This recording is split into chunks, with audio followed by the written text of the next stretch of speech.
The socks that I actually just got from that battle was Hustle socks, which is a speed increase.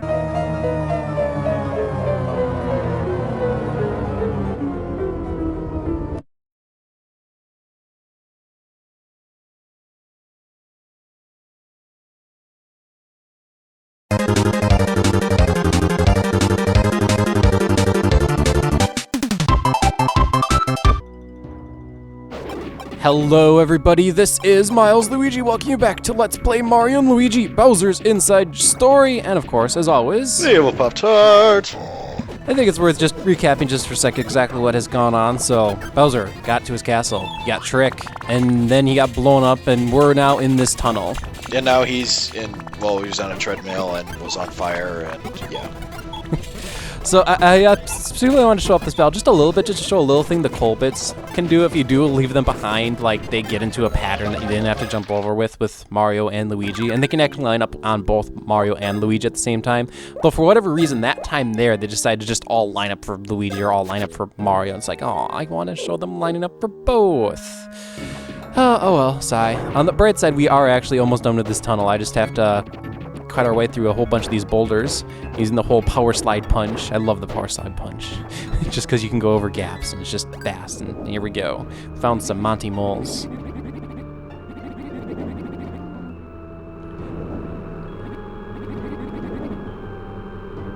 Maxing it out now, broski. Come on, broham! They're a force of nature, hand-picked by Bowser. They're using a giant drill. And they're trying to drill a path here, and they appear to have been ran into something that they can't drill through. So I may have theorized last time that this tunnel becomes Super Bell Tunnel, except this is a super secret tunnel that's to be used to kidnapping the princess, Project K. It's a tunnel that connects Bowser's castle and Peach's castle.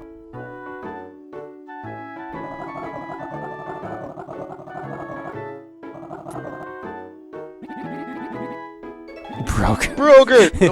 What is? You know, we just had this discussion in the car when we were talking. It's like, yo, bro, man, it's bro. What are you doing, bro? Yeah, broham. Let's go, like bro me. What is it? Broham, bro me, bro star, and bro dude. For context, everyone, Evil Pop-Tart has a neighbor that just uses the word bra all the time, like sup, brah. But why don't we give these guys a hand? This actually unlocks some new areas for us to go into Bowser, specifically like a couple of leg areas. Look at that. One of the leg areas are reacting. But let's explore a little bit first, since, well, never mind, I won't explore yet. This is the leg outpost. There we go. So we're just gonna completely skip the tutorial, because I'll tell you how the game works.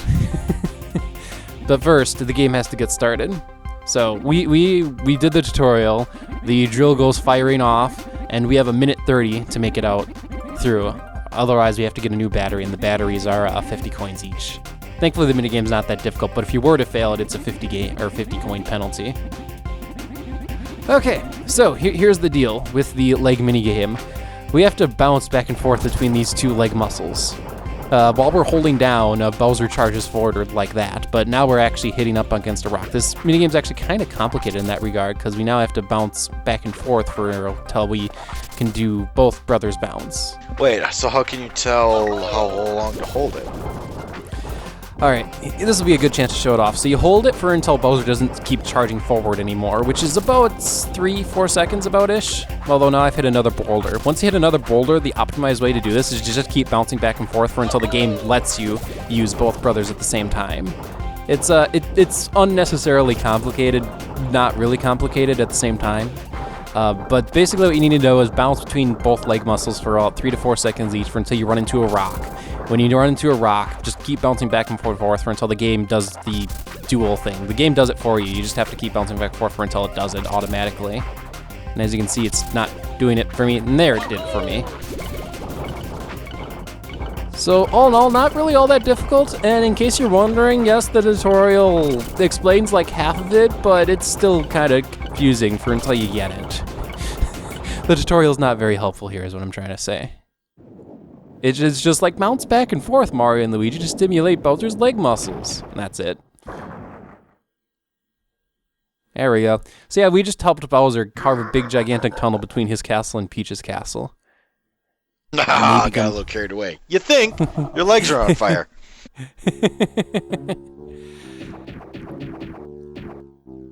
So we, yeah, that tunnel is not gonna let us go anywhere. There's a whole No, because it collapsed, you know, because we don't have any supports going through it, so yeah. We just made a giant tunnel, and yeah, it collapsed on itself as we were going along. Way to go, Bowser.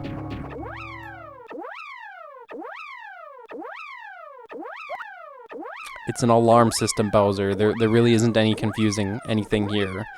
It says to leave immediately.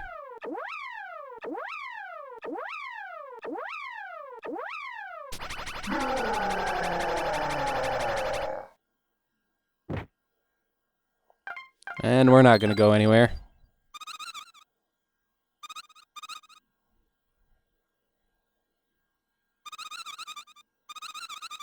Now this wouldn't have happened if Bowser had his Koopa Clown card and would have just exited out of the tunnel from the beginning. Here, well, let's do some exploring. So this area, very little to do here. Yeah, there's very little to do in all the areas, actually. This area is interesting, though, because we can kind of run into it for a little bit. Oh, I need a spin jump there. So you're getting absorbed in fat!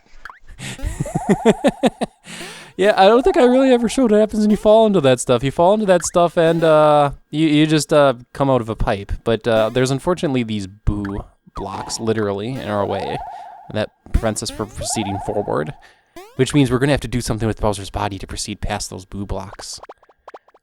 But what has opened up to us is the pipe yard, because that giant electrical shock has caused that pipe there to become broken. Heck, we even found Toadbird in here, the one Toad who's not Toadsworth that has a significant role in this game and like no other game. But if you recall correctly, at the beginning of the game, Bowser like inhaled a ton of stuff. This includes some pipes. They're now implanted into the subsystems of his brain, apparently. Yes. These pipes will actually take us outside of Bowser. Wow. Oh yay, so it can kind of be like the Magic School Bus style and go out through his ear, or his nose, or his mouth. That's correct, although right now our only exit pipe is this pipe, because the game is kind of railroading us to go right here, which if this looks really familiar, yeah, it does look really familiar, doesn't it? Whoa, we're out of his body just like that with a pipe. We're microscopic, and then we become normal size. That's correct. What?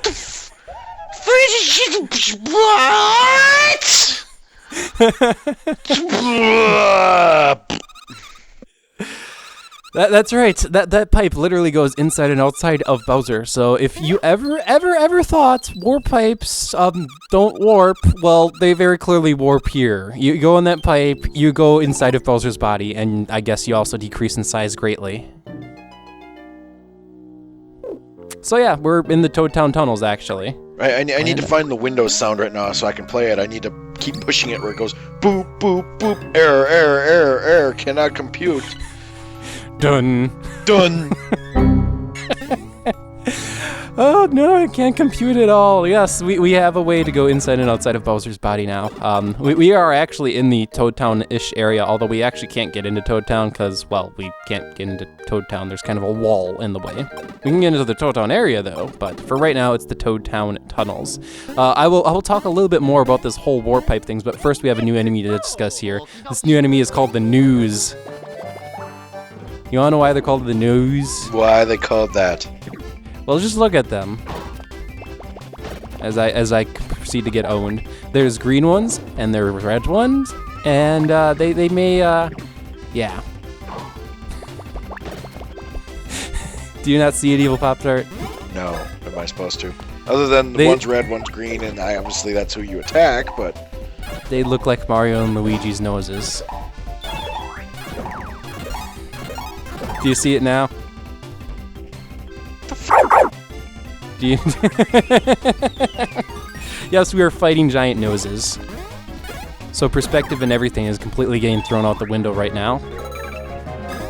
It's why in the world are Mario and Luigi's giant noses? Okay. I'm done. I'm done. Okay, done. Done. Yep, this has been Evil Pop-Tart. ladies and gentlemen. Yep. I haven't even asked the theoretical question yet, Evil Poptart. Are you still there? Okay. Okay, I guess he's done. All right, so YouTube audience, here's my question to you. There's a pipe that goes inside and outside of Bowser's body. Now, just using a little bit of thought. Are they blowing boogers? Come on! Come on! Yeah, yes, sure. All right, Evil Poptart, I beg you a question. Fine. We have a warp pipe that goes from the outside world inside of Bowser's body. What if Bowser takes that pipe? The game doesn't let you take that pipe as Bowser, but what if you take that pipe? What would theoretically happen? He would turn inside out. It's not a bad theory. It would probably create an infinity loop, which would... fuck if I know, but infinity loop! It's like a Hall of Mirrors effect. That's actually a decent theory right there, because I don't actually have an answer because the game just doesn't let you enter those pipes as Bowser. But theoretically, what would happen? The question is very, very, very similar to a question people posed for the game Portal. What happens if you put a portal inside of another portal? Creates a mirror effect, which is what it does, except it speeds up really, really fast. Exactly. If you ever just do a Google search for portal and a portal, essentially you would end up creating this huge Hall of Mirrors giant mess, and Bowser's foot would get stuck in his head, and it wouldn't be a pretty sight. So there's your answer to that question. What if Bowser entered one of those pipes? Theoretically, his foot would get stuck in his head. You wouldn't want to see that. Or whatever part of his body entered the pipe first. It wouldn't be a pretty sight. But there is an answer to that question, okay? Just Google search portal and a portal. So that new enemy that we saw earlier with the drill on his butt, that enemy's name, by the way, was a Fawflant. Drill on butt. Gotcha. He's called the Fawflant, okay? But we've kind of ran into a dead end here, actually. We've ran into a toad who's like, we can't get any further, and you can very clearly see, well, there's some switches here, but we can't hit the switches. No, we can't hit the switches. Can't hit switches, and we can't spin jump either because we can't spin jump over the water. It's just a solid wall, see? There's no splashing into the water or starting to swim or anything like that. Mario and Luigi games generally don't have land and sea together. It's usually one or the other. And they can't swim anyway because they're plumbers.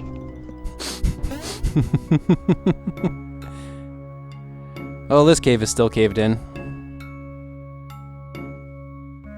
Let's go ahead and meet Bowser. Yes, 5 minutes ago we were inside of him, and now we're outside of him.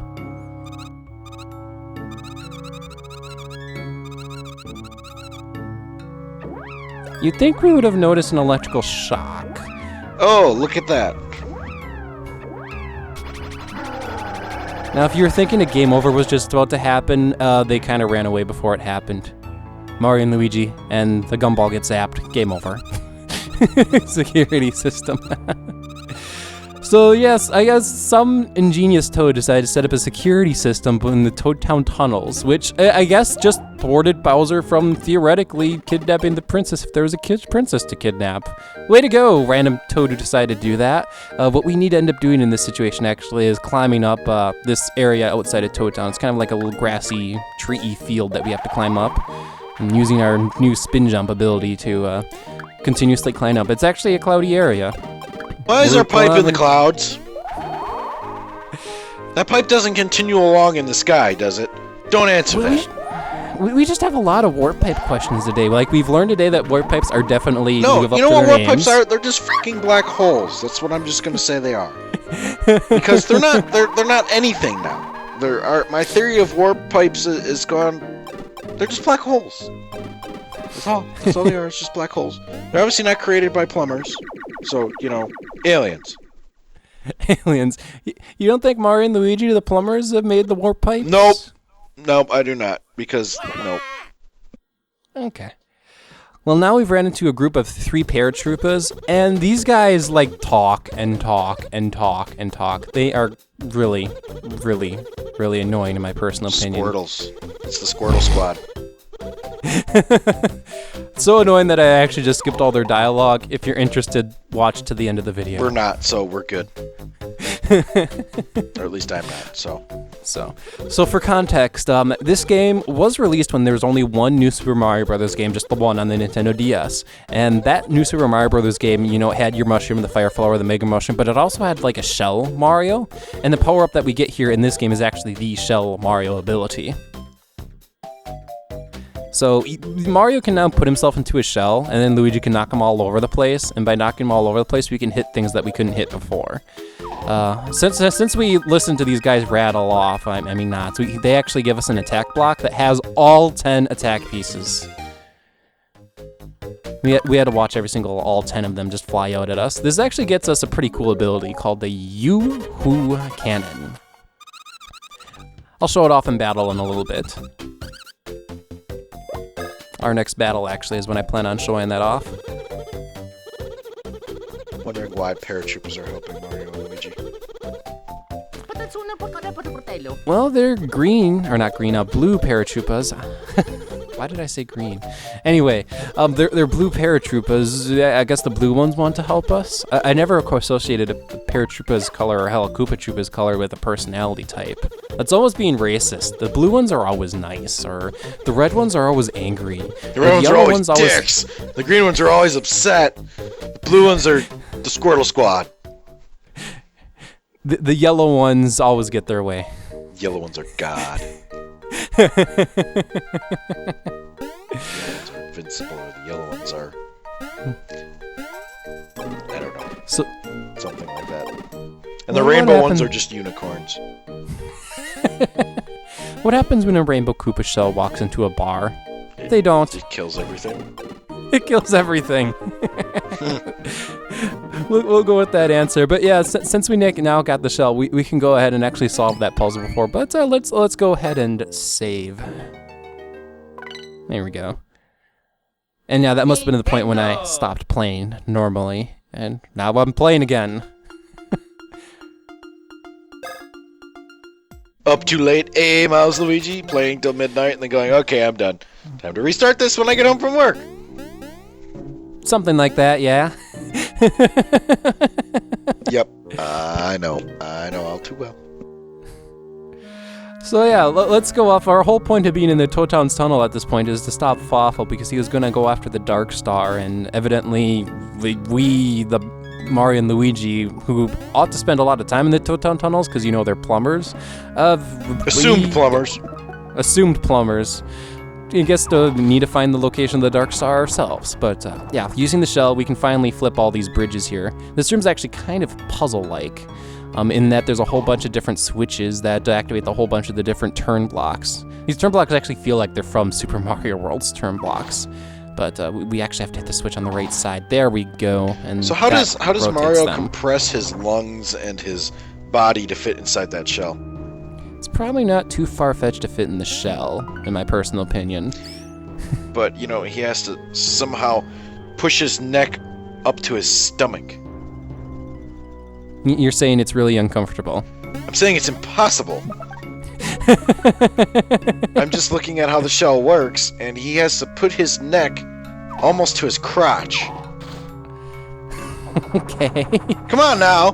How does this work? We know a paratrooper is pretty skinny without their shell. We've seen them. Okay. Well, partially. And but as opposed to Mario, who's a fat ass, who can't do that. Logic.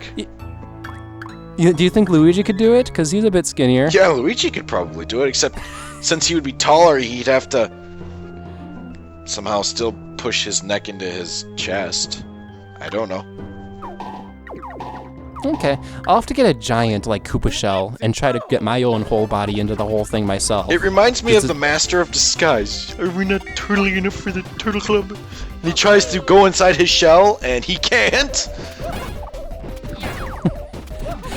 Well, we have gotten YooWho Cannons, and oh, I messed it up there. This is actually not a difficult attack because Mario and Luigi get into a whole bunch of cannons, and you just have to press the right button as the time comes up, and I'm really embarrassed that I messed it up there because it's relatively easy.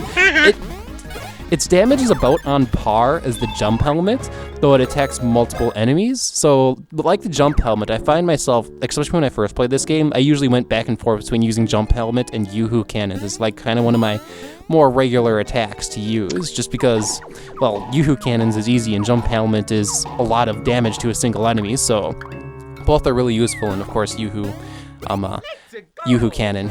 It's a funny name to say too, along with being. Every time you say it, I think of the drink YooHoo's. So then when you say YooWho Cannon, I think of a milk in a glass bottle shot out of a cannon. The YooHoo Cannon. I know it's called a Yahoo, or is it a Yahoo? No, it's a YooHoo. It's YooHoo milk. No, it's the YooHoo Cannon. If anybody watching this is from the 90s, you know what YooHoo is, right? It's chocolate milk in a glass jar.